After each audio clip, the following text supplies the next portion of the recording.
मनचंगा तो कटौती में गंगा।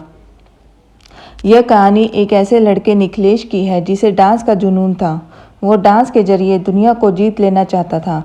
ये उसका जुनून था, लेकिन दिल में कहीं बैठी एक आरज़ू भी थी जो अक्सर ही उससे उसके प्यार के बारे में कहा करती थी।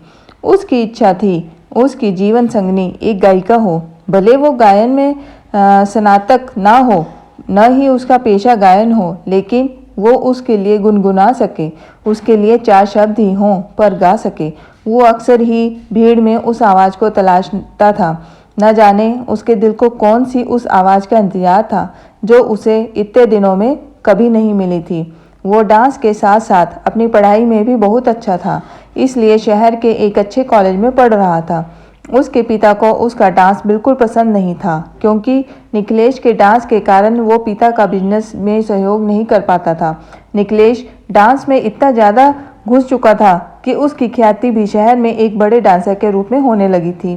कॉलेज में अक्सर उसे गुनगुनाने की आवाज़ सुनाई देती थी जो उसके मन को विचलित कर देती थी। शायद यही वो आवाज़ थी जिसे वो ढूंढ रहा था। जब भी वो उस आवाज़ को सुनता, उसका पीछा करता, लेकिन उसे कभी वो लड़की नहीं मिलती जिसकी वो आवाज़ थी। कई दिन बीत गए। उसे बिन देखे ही उस आवाज़ से प्यार होने लगा था। उसने अपने दिल ही दिल में उस आवाज़ के अनुरूप एक तस्वीर बना ली थी और अपने सपनों में उस तस्वीर से मोहब्बत करने लगा। एक दिन उसे फिर से वही आवाज़ सुनाई दी। उसने भाग कर देखा तो कॉलेज के बगीचे में 2 लड़कियां बैठी थी। उसे आज वो लड़की दिख ही गई जिसकी आवाज़ उसके दिलो दिमाग में छाई हुई थी। वो दोनों बहनें थीं जो हमेशा ही साथ रहती थीं। उनमें से एक का नाम आभा, दूसरी का नाम प्रतिभा था। आभा स्वभाव से शांत थी, अक्सर ही अपनी बहन के पीछे चुप चुप सी खड़ी रहती थी।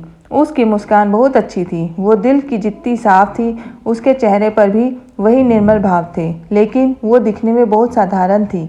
और उसके विपरीत प्रतिभा आज के ज़माने की मॉडर्न लड़की थी जो बहुत बिंदास रहती थी, फैशनेबल कपड़े पहनती और घूमती फिरती एक जिंदा दिल खुश मिजाज लड़की थी। जब निखिलेश ने प्रतिभा को देखा तो उसकी आंखें थम गई। उस नशीली आवाज़ के पीछे ये सुंदर चेहरा देख निखिलेश सन्न रह गया और अपना सब कुछ उस पर लुटा बैठा। हर वक्त वो इस कोशिश में रहता कि कैसे भी प्रतिभा से उसकी बात हो जाए। इसके लिए उसने उसे फेसबुक पर फ्रेंड रिक्वेस्ट भी भेजी। वो घंटों फेसबुक पर प्रतिभा से बातें करता, एक दोस्त की तरह उससे अपने सुख दुख शेयर करता, और दूसरी तरफ से भी उसे वह बहुत अच्छा रिस्पांस मिल रहा था। निखिलेश की ज़िंदगी का खालीपन भर गया था। उसे एक साथी की आदत सी होने लगी थी। जब तक वो दिन भर की बातें फेसबुक पर उससे शेयर नहीं करता, उसका दिन पूरा नहीं होता था। कई बार उसके असाइनमेंट भी पूरे नहीं होते और जब वो ये बात अपनी दोस्त को फेसबुक पर कहता, दूसरे दिन उसके नाम से कंप्लीट असाइनमेंट क्लास में जमा हो जाता था। इसके अलावा जब भी निखिलेश को पैसे की ज़रूरत होती, उसकी फ्रेंड अपनी स्कॉलरशिप के पैसे उसके अकाउंट में ट्रांसफ़र कर देती। ऐसी कई बातें जो उसके कहते ही उसकी दोस्त पूरा कर देती थी। निखिलेश को यह एहसास हो गया था कि वो जितना प्रतिभा को पसंद करता है, उतना ही प्रतिभा उसे यह भी यकीन हो गया था कि प्रतिभा जितनी मॉडर्न रहती है, वास्तव में उतनी ही सरल और दिल में से भोली है। शायद इसी एक बात में निखिलेश गलती कर रहा था, क्योंकि फेसबुक पर वो जिससे बातें कर रहा था वो प्रतिभा नहीं, आभा थी। जिसकी आवाज़ से, व्यवहार से, अपनेपन से निखिलेश को प्यार था, वो आभा थी। लेकिन निखिलेश का मन उस बाहरी सुंदरता की तरफ आकर्षित था, जिसका मन उतना सुंदर नहीं जितना उसका था, जिसका चेहरा उतना सुंदर नहीं था। यह सिलसिला कई दिनों तक चलता रहा। आभा और निखिलेश दोनों ही एक गलतफहमी के चलते एक दूसरे के बहुत करीब आ गए। निखिलेश के एहसासों में प्रतिभा का चेहरा और आभा की आवाज़, उसका सुंदर मन, उसके विचार दिन प्रतिदिन गहरे होने लगे, और इसी कारण उसके डांस का जुनून भी बढ़ता गया। क्योंकि आभा, जो कि उसके लिए प्रतिभा थी, वो भी निखिलेश के डांस से बहुत प्यार करती थी। यहाँ तक कि निखिलेश ने अपनी प्यार की बातें अपने दोस्तों से तक कह दी थी। सब उसे हमेशा बोलते थे कि वो बहुत लकी है, क्योंकि उसे प्रतिभा जैसी सुंदर और मॉडर्न लड़की में वो सब गुण मिले जो वो हमेशा चाहता था।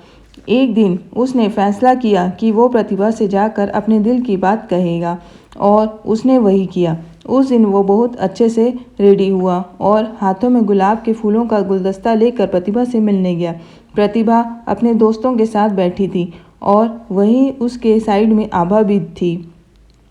निखिलेश उन दोनों की तरफ बढ़ रहा था, जिसे देख आभा के दिल में अजीब सी बेचैनी थी, क्योंकि वो लोग आज तक रूबरू नहीं हुए थे। पर कहीं ना कहीं उसे बहुत खुशी भी हो रही थी। जैसे ही निखिलेश उन तक पहुंचा और उसने हाथों में गुलाब लेकर घुटनों के बल बैठकर प्रतिभा को प्रपोज किया, यह देख आभा स्तंभ रह गई और उसे सारी बातें समझ आ गई और वो चुपचाप वहाँ से चली गई। थोड़ी देर तक सब शांत रहा और एकदम ही प्रतिभा जोर जोर से हंसने लगी और उसने अपने दोस्तों के साथ मिलकर निखिलेश की बहुत हंसी उड़ाई और कहा, तुम क्या सोचते हो, मेरे जैसी मॉडर्न लड़की एक नचैये से शादी करेगी? मेरी पसंद तो एक पैसे वाला बिजनेसमैन है। और वो निखिलेश की बहुत बेइज्जती की। निखिलेश अपने गुस्से को पीकर वहाँ से निकल गया। तब ही उसे आभा मिली। उसने निखिलेश से माफ़ी मांगी, उसे बताया कि फेसबुक पर वो जिससे बात करता था वो खुद आभा थी। यह सुनकर निखिलेश और गुस्सा हो जाता है और अपना पूरा फ्रस्ट्रेशन आभा पर निकाल देता है। इसके बाद निखिलेश सब छोड़ कर वहाँ से चला गया। वो अपनी बेइज्जती भूल नहीं पाया और उसने अपना डांस भी छोड़ दिया। अपने पिता की इच्छा अनुसार बिजनेस करने लगा। वो दिन रात बस काम करता। उसे बिजनेस में बहुत सफलता मिली, लेकिन हर रोज़ उसकी आंखों में वो एक दिन घूमता रहता जब उसकी बेइज्जती हुई थी। उसको सभी ऐसे ऐशो आराम मिला, लेकिन चैन नहीं। उसके चेहरे पर हंसी तब ही आती जब उसे फेसबुक पर कही आभा की कोई बात याद आती थी। दूसरी तरफ आभा भी उसे बहुत याद करती थी। एक दिन आभा को एक बहुत बड़े डांस कंपटीशन के बारे में पता चला। वो चाहती थी कि उसमें निखिलेश हिस्सा ले, लेकिन वो कैसे निखिलेश को इसके लिए मनाती। उसे निखिलेश के बारे में बस इतना पता था कि वो अब टाउन में नहीं है और एक सफल बिजनेसमैन बन गया है। आभा ये जानती थी कि निखिलेश कितना भी अमीर हो जाए, वो डांस के लिए खुश नहीं डांस के बिना खुश नहीं होगा और वो उसे ये खुशी देकर अपने मन का बोझ कम करना चाहती थी।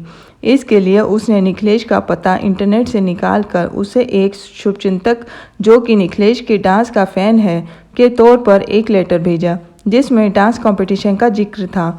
असल में निखिलेश के डांस को सभी इसी तरह से पसंद करते थे, इसलिए निखिलेश को इस शुभचिंतक से कोई आश्चर्य नहीं था। निखिलेश डांस छोड़ चुका था। उसने बस लेटर पढ़ा और रख दिया, लेकिन आभा को पता था निखिलेश को कैसे मनाना है। उसने कई लेटर और कई तस्वीरें भेजी जिसमें निखिलेश के डांस के प्रति प्यार का प्रमाण था, जिसे देख निखिलेश का दिल पिघलने लगा और आभा ने जब तक यह सब किया जब तक कि निखिलेश का मन मान जाए, और निखिलेश को मानना पड़ा। निखिलेश ने फॉर्म भरा और जमकर तैयारी भी की। उसके चेहरे पर शांति और खुशी के भाव थे, जिसे परिवार और ऑफिस एम्प्लॉय समझ रहे थे। वो दिन आ गया जब कंपटीशन था। निखिलेश ने बिल्कुल तोड़ू परफॉर्मेंस दी और वो जीत गया। जब उसे पुरस्कार मिला तब सबसे आगे आभा खड़ी ताली बजा रही थी। देख निखिलेश के चेहरे पर वही गुस्से के भाव आ गए और वो वहाँ से निकल गया। जब वो घर आया तो घर में उस शुभचिंतक ने फूल भेजकर उसका अभिवादन किया। साथ ही उसे एक लेटर भी लिखा जिसमें था कि आने वाले कुछ दिनों में उसे एक सरप्राइज़ मिलेगा। निखिलेश चौंक गया। उसे बार बार उसी बात का ख्याल सताने लगा। एक दिन शाम को घर लौटा तो घर पर प्रतिभा और उसके माता पिता प्रतिभा के रिश्ते के लिए आए थे। असल में आभा ने प्रतिभा और निखिलेश की शादी के लिए अपने माता पिता और प्रतिभा सभी को मना लिया था। आभा हर हाल में निखिलेश को खुश देखना चाहती थी, इसलिए पहले उसने निखिलेश को वापस अपने डांस से मिलवाया और फिर निखिलेश को प्रतिभा से। निखिलेश कुछ देर सभी के साथ बैठा पर उसका मन नहीं लग रहा था।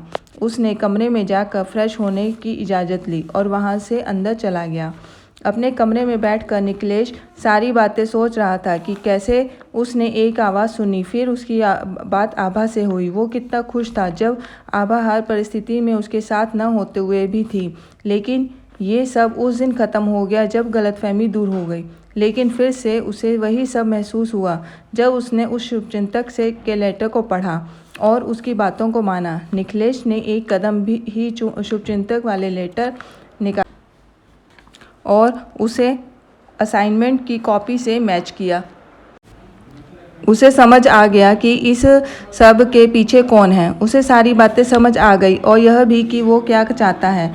वो कमरे से बाहर आकर सबके बीच बैठा और उसने प्रतिभा के पिताजी के हाथ पकड़कर कहा कि मैं शादी के लिए तैयार हूँ, पर मेरी एक शर्त है। मैं प्रतिभा से नहीं, आभा से शादी करना चाहता हूँ। वो सभी को कहता है, मैं भी औरों की तरह सुंदरता में प्यार ढूंढ रहा था, ये भूलकर कि मुझे जिस आवाज़ से प्यार था उसका चेहरा यह तय नहीं करता कि आवाज़ कितनी सुंदर है। मेरे दिल को जिसने छुआ था असल में वो आभा ही थी। उसकी पूरी बातें सुन सभी की आंखें भर गई और निखिलेश और आभा एक हो गए। आभा का मन बहुत साफ था, इसलिए उसे अपना प्यार मिल गया। और तभी तो हम कहते हैं, मन चंगा तो कटौती में गंगा। यह कहानी कैसी लगी ज़रूर कमेंट सेक्शन में हमें लिखकर ज़रूर बताएं। धन्यवाद।